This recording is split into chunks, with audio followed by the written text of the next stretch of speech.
한국에 있는 오늘이 교회를 섬기고 있는 송석근 목사입니다. 지난 3일간 이 배단위 한인연합 감리교회에서 컨퍼런스를 이제 3일 동안 잘 치렀고요.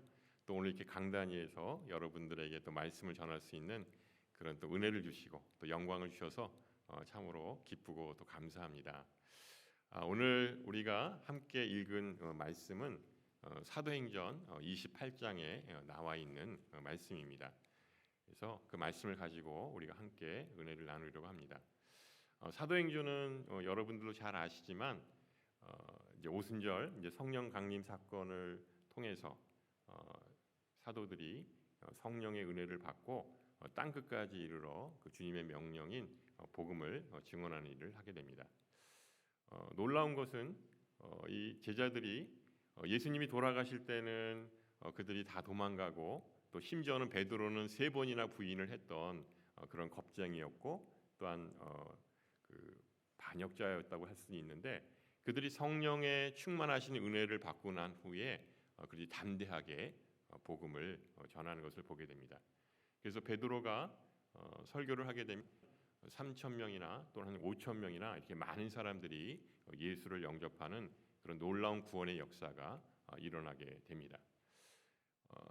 이 사도행전 초반부에 보면 이제 베드로의 활약이 두드러지게 나타납니다. 그러다가 이제 사도행전 10장에 보면 이제 고넬료에게 복음을 전하고 이방인 고넬료가 예수를 믿고 그 은혜로 사실은 많은 이방인들에게 이제 복음이 전파되는 그런 역사가 일어나죠. 이제 그리고 나서 11장에 이제 베드로가 마지막으로 등장하고 그 다음에 페이드 아웃이 됩니다. 그리고 등장하는 인물이 바로 이 사도 바울입니다. 사도 바울은 어떤 사람입니까? 그는 바리새인 중에 바리새인이요, 또 율법 학자라고도 할 수가 있습니다. 아주 율법에 아주 정통했던 사람이었죠. 그가 생각했던 것은 바로 이 기독교인들, 예수를 믿는 사람들은 하나님께 배역하는 사람들이라 생각했기 때문에 그가 감옥에 기독교인들을 쳐넣고 또 죽기까지 그 스데반이 죽는 자리에도 바로 이 사도 바울이 그 자리에 있었죠. 그럴 정도로 기독교에 대해서 아주 심한 박해와 또한 반감을 갖고 있었던 사도 바울이었지만 사도행전 9장에 보면 예수님을 그가 만나고 난 후에 회심을 하고 복음 전도자로 바뀌게 됩니다. 그래서 사도행전 후반부에 가면 이 사도 바울이 어떻게 이 복음을 전하는지 아주 자세하게 설명이 되어 있습니다. 오늘 우리가 함께 나눈 사도행전 28장의 말씀은 이제 사도행전 가장 이제 마지막 부분이죠. 그래서 사도 바울이 어떻게 복음을 전했는지를 우리에게 잘 설명을 해주고 있습니다. 그는 로마에 너무나 가고 싶어 했습니다. 왜냐하면 이 로마라고 하는 곳은 그 당시에 세계의 중심이었습니다. 그래서 세계 모든 나라 사람들이 다 모여 있던 곳이었고요. 그렇기 때문에 사도 바울은 그곳에서 복음을 전했을 때 열방을 향해 복음이 전파되리라 생각했던 것이죠. 그래서 그가 로마에 가기를 원했습니다. 이 로마서에 보면 그가 얼마나 가고 싶어 했는지 알 수가 있습니다. 다만 이 로마서를 썼을 때 그 로마 교회에는 이미 사도 바울이 개척하기 전에 벌써 교회가 이제 세워져 있었고요. 또 그 교회와 또 친교를 맺어서 스페인까지 서바나까지 복음을 땅 끝까지 전하기 위해서 이 로마 교회를 그가 가고자 열망을 했던 것을 보게 됩니다. 어찌 됐든 간에 사도 바울은 이 로마에 가고 싶어하는 그 열망을 이루게 됩니다. 그런데 선교사로 가는 것이 아니라 죄수의 입장으로 로마에 가게 됩니다. 너무나 안타까운 일이죠. 사실 1차, 2차, 3차 선교 여행을 하고 난 후에 많은 사람들은 예루살렘으로 가는 것을 반대했습니다. 왜냐하면 예루살렘에 가면 사도 바울이 분명히 감옥에 갇힐 것이고 또 죽게 될 것이라고 많이들 예언을 했습니다. 그럼에도 불구하고 사도 바울은 예루살렘을 향해서 갑니다. 내가 달려갈 길과 주 예수께 받은 사명, 꼭 하나님의 은혜 복음을 증거하는 일을 마치려 하면은 나의 생명조차 조금도 귀한 것으로 여기지 아니하니라. 많은 사람들의 반대를 무릅쓰고 그가 예루살렘을 향해 갑니다. 아니나 다를까 거기서 사도 바울을 죽이려고 했던 많은 사람들이 있었고 또 재판을 통해서 그가 결국은 로마에 가서 가이사 앞에서 재판을 받아야 되는 그런 입장이 되었습니다. 선교사로 가서 복음을 전해야 하는데 죄수로 가면 어떻게 복음을 전할 수가 있겠습니까? 하지만 하나님의 섭리는 매우 놀랍지요. 그가 그렇게 죄수의 몸으로 가지만 그곳에서 놀라운 하나님의 역사가 일어나는 것을 보게 됩니다. 또 재미있는 것은 예루살렘에서 로마까지 가려면 얼마나 그 먼 거리입니까? 지금 비행기로 가더라도 굉장히 멀리 가야 되는 거리인데 그것을 로마 군인들이 안전하게 보호하고 돈 한 푼 안 들이고 공짜로 갑니다. 이게 얼마나 기가 막힌 일입니까?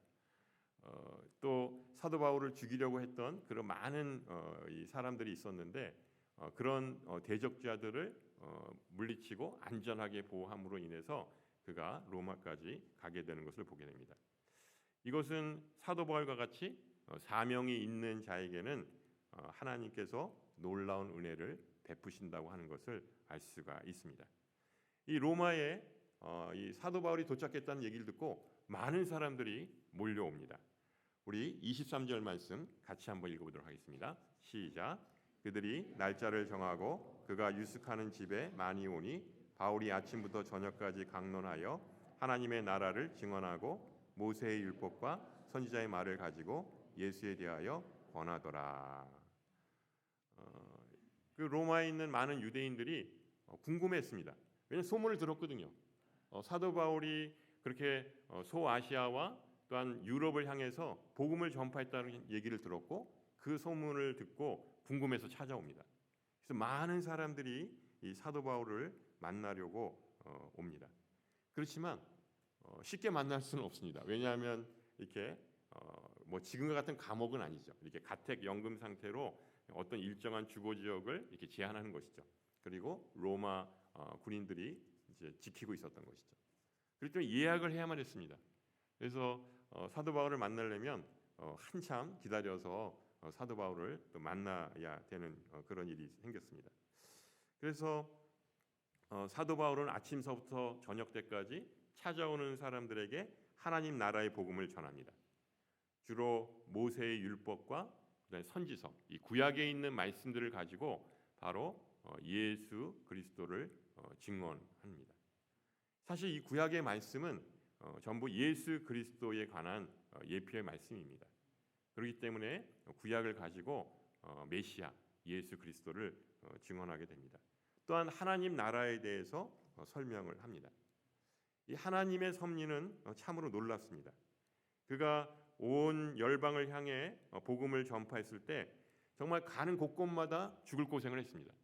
고린도 후서의 말씀에 보면 그가 선교 여행을 떠났을 때 40에 하나 감한 매를 맞고 또 여러 가지 죽을 고비를 넘기고 또 가난과 또한 궁핍과 그런 모든 이 죽을 고비를 넘겨가면서 그가 1차, 2차, 3차에 걸쳐서 선교 여행을 하게 됩니다. 얼마나 고생을 많이 했는지 모릅니다. 그런데 이번에는 그와 정반대로 사람들이 사도 바울에게 몰려옵니다. 사도 바울은 어디 가고 싶어도 가볼 수가 없잖아요. 가택 연금 상태에 있으니까. 그러니까 사람들이 몰려와서 복음을 듣는 그런 역사가 일어나게 됩니다. 놀랍지 않습니까? 이 사람의 방법으로는 생각할 수 없는 일들이 벌어진 것입니다. 그는 감옥에 갇혀 있는 상태였지만 자유롭게 사람들에게 복음을 전합니다. 저는 이 말씀을 이제 생각하면서 제가 이 자리에 있는 것, 이것도 하나님의 놀라운 기적이다라는 생각이 듭니다. 왜냐하면 사실은 이 비전 통도 세미나라고 하는 것은 이렇게 모여서 함께 대면해서 세미나를 했습니다. 그러니까 제가 온누리 교회에 소속이 되어 있기 때문에 거기에서 사람들을 모여서 했던 것이죠. 근데 이 코로나가 터지는 바람에 이 막혀버렸습니다. 사람들이 모일 수가 없었고요. 심지어는 목회자인 저도 불러야지만 교회에 갔었습니다. 이거 얼마나 참담한 심정인지 모릅니다. 아니 목회자가 교회에 함부로 갈 수가 없는 거예요. 코로나 때문에. 근데 그렇게 거의 1년을 이제 지내다가 이제 결국은 이제 줌이라고 하는 걸 통해서 이제 세미나가 다시 시작이 됐습니다. 지금 현재 11기까지 진행이 됐는데요. 한 번은 사실은 놓쳤죠. 중단이 됐습니다. 그래서 이제 스태프들하고 같이 말씀을 나누고 또 말씀을 읽고 이렇게 한 학기를 보냈었는데 그 이후에 줌이라고 하는 걸 통해서 이제 이 수강생들을 모집을 했습니다. 그런데 많이들 모인 거예요. 왜냐하면 이제 다치고 그다음에 이 교회 활동이 안 되니까 이 갈급함과 목마름이 있었던 것이죠. 그리고 나서 이 미국에서 이제 성도님들이 참여를 하게 된 거예요. 왜냐하면 오히려 코로나 상황으로 인해서 닫혀 있지만 이 줌으로 인해서 시간과 공간을 초월하게 된 것이죠. 그래서 미국에 있는 성도들이 와서 같이 비전 통독 세미나를 참여하게 됐습니다. 그 문이 열려지는 바람에 제가 이 자리에 서서 여러분들에게 말씀을 전할 수가 있게 된 것입니다. 얼마나 놀라운 하나님의 섭리입니까? 한쪽 문이 막히면 하나님께서는 다른 문을 열어주시고요. 또 하나님의 영광은 절대 포기한 적이 없습니다. 하나님의 선교의 역사는 중단된 적이 없습니다. 하나님의 방법으로 이루어 가신다고 하는 것을 저희들에게 경험시켜 주신 것입니다. 이 사실 이 사도 바울의 이 변화된 모습을 보면 놀라지 않을 수가 없습니다. 이 사도 바울이 어떤 사람이었습니까? 대적자요, 포행자요, 핍박자였습니다. 예수 믿는 사람들을 그렇게 못 살게 굴었던 사람입니다. 심지어는 스데반이 그 순교를 당할 때 바로 그 자리에 있던 사람이 바로 이 사도 바울이었습니다. 그 스데반을 죽였던 사람들의 옷을 바로 이 사도 바울의 자리에 놨다고 얘기를 하죠. 그것은 뭐냐면 바로 이 포행자의 우두머리라고 할 수가 있는 것이죠. 그런 사도 바울이 예수님을 만나고 그의 삶이 완전히 180도 바뀌게 됩니다. 포행자이고 핍박자이고 또 예수 믿는 사람들을 박해하고 잡아 죽이고 했던 사람이 그 사건을 통해서 복음의 전도자로 바뀌게 된 것입니다. 어떤 사람들 굉장히 부러워합니다. 저렇게 예수님이 이렇게 초자연적으로 나타나서 나를 좀 이렇게 만나주시면 얼마나 좋을까. 얼마나 고집이 셌으면 그렇게 직접 나타나셨겠습니까? 우리들은 사실은 말씀만 보더라도 믿음으로 받아들이잖아요. 근데 사도 바울은 직접 예수님이 나타나서 그의 삶을 변화시켜 주신 것을 보게 됩니다. 정말 하나님의 은혜가 아니고서는 도저히 상상할 수 없는 일들이 일어나게 된 것이죠.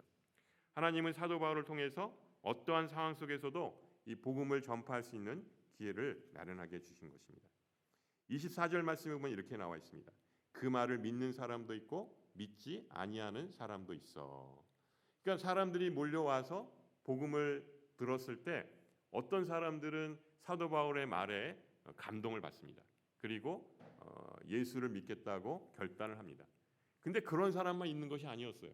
여기에 보면 믿지 아니하는 사람도 있다. 사도 바울 소문은 들었는데 막상 들으니까 별거 없네. 그러면서 이제 설왕설래하면서 그 안에서 이렇게 서로 간에 이제 술렁거리는 이제 일들이 생겨납니다. 그리고 그냥 이제 돌아가는 사람들이 생겼습니다. 이전에 사도 바울이 이 광장이나 회당에서 말씀을 선포하면 수많은 사람들이 예수를 믿는 그런 역사가 일어났습니다. 그러나 믿음은 누구에게나 허락된 것이 아닙니다. 사람이 전도를 하지만 결국 하나님의 은혜가 아니면 예수를 믿을 수가 없는 것입니다. 우리는 다만 이 전도의 도구로 우리를 사용하실 뿐입니다. 최선을 다해서 복음을 그냥 전할 뿐이죠. 그래서 복음의 씨앗이 그 심령 안에 심겨져서 자라나게 하시고 열매를 맺게 하시는 분은 오직 하나님 한 분뿐이십니다. 25절에서 27절 말씀에 보면 이렇게 나와 있습니다. 서로 맞지 아니하여 흩어질 때에 바울이 한 일로 이르되 성령이 선지자 이사야를 통하여 너희 조상들에게 말씀하신 것이 옳도다. 일러스되 이 백성에게 가서 말하기를 너희가 듣기는 들어도 도무지 깨닫지 못하며 보기는 보아도 도무지 알지 못하는도다. 이 백성들의 마음이 우둔하여져서 그 귀로는 둔하게 듣고 그 눈은 감았으니 이는 눈으로 보고 귀로 듣고 마음으로 깨달아 돌아오면 내가 고쳐줄까 함이라. 이게 사람들이 이제 사도 바울의 얘기를 듣고 이제 여러 가지 이제 맞지 않는, 그래서 이제 흩어졌다고 얘기를 하죠. 그러니까 어떤 사람은 받아들이지만 어떤 사람은 별거 없다고 생각하면서 그냥 떠나려고 했습니다. 그때 이 사도 바울이 이사야 선지자의 말을 인용합니다. 너희가 하나님의 말씀을 귀가 있어 듣기는 들어도 깨닫지 못한다. 눈이 있어도 맹인처럼 보지 못한다. 오히려 너희들이 그 말을 듣고 깨달을까 봐 염려가 된다. 이렇게 이야기를 하고 있습니다. 예수님께서는 무리들에게 비유로 말씀을 하셨습니다. 그런데 이 비유의 신비함은 뭐냐면 바리새인들이나 율법학자들, 서기관들처럼 하나님의 말씀인 율법을 잘 아는 사람들은 깨닫지를 못해요. 근데 오히려 하나님의 말씀을 잘 알지 못하는, 그런 배우지 못한 무리들은 예수님의 그 비유의 말씀을 깨닫게 되는 것입니다. 이게 바로 하나님 말씀의 비밀이죠. 그 비밀은 마치 이렇게 베일에 이렇게 쌓여져 있는 것처럼 보기는 보아도 보지 못하고 듣기는 들어도 듣지 못하는 것. 그것이 바로 하나님 말씀의 신비라고 할 수가 있는 것입니다. 그래서 우리가 하나님의 말씀을 우리 마음판에 심어서 자라게 하는 것, 그것은 전적인 하나님의 은혜요, 하나님의 주권이라고 말씀드릴 수 있습니다. 이 마가복음 4장에 보면 이 씨 뿌리는 자의 비유가 나옵니다. 그러면서 농부가 이 땅에다가 씨를 뿌리는데 네 가지 밭의 비유가 나오죠. 길가에 뿌린 씨, 돌짝발에 뿌린 씨, 가시덤불에 뿌린 씨, 좋은 땅에 뿌린 씨. 이 길가에 뿌린 씨는 어떤 것입니까? 그 길가에 그냥 뿌려져 있고 사람들이 오고 가고 그 땅이 단단해져 있기 때문에 이 새들이 와서 그냥 쪼아 먹습니다. 그러니까 제대로 자랄 수가 없는 것이죠. 이는 말씀을 들었을 때 사탄이 와서 그 뿌려진 말씀을 빼앗는 것이라고 할 수가 있습니다. 이것은 그 당시에 바리새인들과 이 사두개인들과 같은 종교 지도자를 말하고 있는 것입니다. 그들은 하나님께 말씀을 받았지만 오히려 말씀을 악용해서 사람들에게 걸림돌이 되게 하는 것입니다. 사단의 앞잡이 노릇을 하는 것입니다. 두 번째로 돌짝밭에 뿌려진 씨, 그것은 말씀을 기쁨으로 받습니다. 그렇지만 뿌리가 내리지 못하기 때문에 잠깐 견디다가 환난이나 박해가 오면 넘어지는 자를 말합니다. 누가 있겠습니까? 예수님의 제자들, 또 베드로와 같은 사람들입니다. 그들은 3년 반 동안 예수님과 함께 동고동락하면서 지냈지만 그들이 결국 위기에 처했을 때, 예수님이 십자가에 달려 돌아가실 때 다 도망쳤습니다. 심지어 베드로는 3번이나 예수님을 부인한 자였습니다. 이렇게 하나님의 말씀에 관심은 갖지만 자기에게 어려움이 닥치면 금방 자기의 유익을 먼저 구하는 자들입니다. 세 번째로는 가시덤불에 뿌려진 씨입니다. 이는 말씀은 받기는 하지만 세상 염려와 재물의 유혹 등으로 인해서 말씀을 막아서 결실을 막는 것입니다. 누가 있을까요? 부자 청년. 어떻게 해야 구원을 얻을 수 있습니까? 그래서 네가 그 십계명을 다 지켰느냐? 자신 있게 얘기합니다.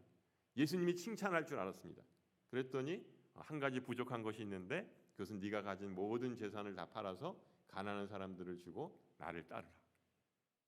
부자 청년이 어떻게 반응했습니까? 근심하여 돌아갔더라. 이제 보니까 예수님을 따르는 것이 아니라 보니까 돈을 따라다녔던 것이죠. 그가 그 돈을 내려놓으라고 했을 때 그가 근심해서 돌아갔다고 이야기를 하고 있습니다. 또 빌라도나 헤롯과 같은 인물은 어떻습니까? 빌라도는 예수가 무죄인지를 분명히 알았습니다. 그렇지만 자기의 자리를 지키기 위해서 구원받을 기회를 포기해 버리고 말았던 것입니다. 마지막으로 좋은 땅에 뿌려진 씨는 말씀을 듣고 받아서 30배, 60배, 100배의 열매를 맺는 자들입니다. 예수님과 함께 결국 늘 함께했던 무리들, 또 무덤까지 같이 따라갔던 그 여인들, 이들이 해당된다고 할 수가 있습니다. 유대인들은 특권을 받았죠. 하나님의 말씀을 제일 먼저 맡은 특권을 받았습니다. 하지만 유대인들은 그 은혜와 특권을 내팽개쳐 버리고 말았습니다. 결국